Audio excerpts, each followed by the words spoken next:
নমস্কার, আমার নাম সাগ্নিক ঘোষ। আমার অলমোস্ট 4 ইয়ার অফ এক্সপিরিয়েন্স আছে ইন দিস আইটি ওয়ার্ল্ড। আমি প্রিভিয়াসলি টাটা কনসালটেন্সি সার্ভিসের সাথে কাজ করেছি, কারেন্টলি ওয়ার্কিং উইথ কগনিজেন্ট।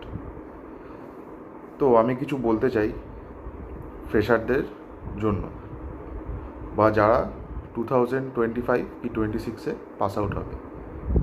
তো তাদের কী কী মাথায় রাখতে হবে? প্রথম, ইন্টার্নশিপ।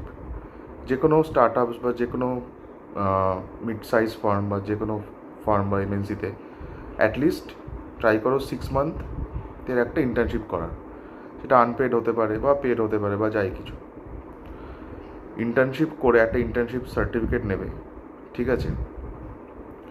তারপরে তোমরা ট্রাই করবে, যদি অফ ক্যাম্পাস প্লেসমেন্ট তোমাদের কলেজ প্রোভাইড করে তো ভালো। আর যদি অন ক্যাম্পাসে তোমাদের না হয়, তাহলে তোমাদের অফ ক্যাম্পাসে কীভাবে ট্রাই করতে হবে, তো তার কিছু পদ্ধতি আমি বলছি।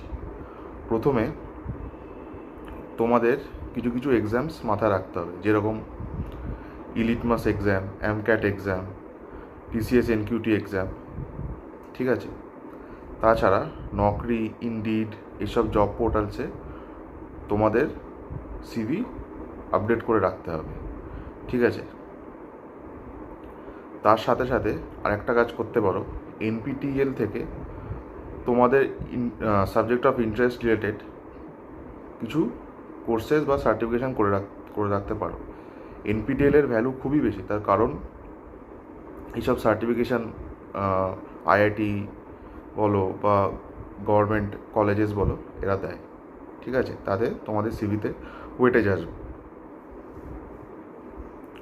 এবার তোমরা চেষ্টা করবে ফুল টাইম এমপ্লয়মেন্ট নেওয়ার কোনো বড় এমএনসিতে বা বড় ফার্মে যার এমপ্লয়ি কাউন্ট 10,000+, ঠিক আছে? তার কারণটা হলো, বড় ফার্মের কী হয়, আলাদা ফাইন্যান্স ডিপার্টমেন্ট থাকে, বিভিন্ন রকম আলাদা ডিপার্টমেন্ট থাকে, সব কিছু টেক কেয়ার করার জন্য এইচআর ফাংশনস অনেক কিছু থাকে।